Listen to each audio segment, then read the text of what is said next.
बहुत बहुत शुक्रिया आप सभी का। रईस अख्तर सर साहब, बहुत शुक्रिया कि आपने हम लोगों के लिए अपना इतना कीमती वक्त निकाला। डीजीपी रिजवान साहब, सेक्रेटरी रिजवान साहब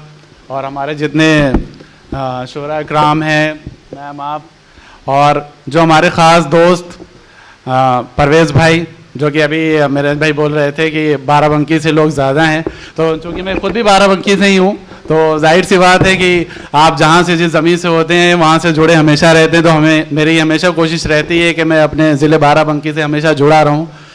तो आप सबका बहुत बहुत शुक्रिया। और वो लोग जो पर्दे के पीछे, यानी जिन्होंने इस प्रोग्राम को कामयाब बनाने के लिए अपनी पुरजोर कोशिश की पिछले कई दिनों से, उसमें सबसे सर फहरिस्त अगर मैं किसी के नाम लूँगा तो वो खालिद सैफुल्ला और सलाउद्दीन भाई का है, जिन्होंने इस मुशायरे की परमिशन के लिए बहुत मेहनत की, बहुत जगह दौड़ना पड़ा, लेकिन फाइनली हम लोगों को ये मुशायरा करने की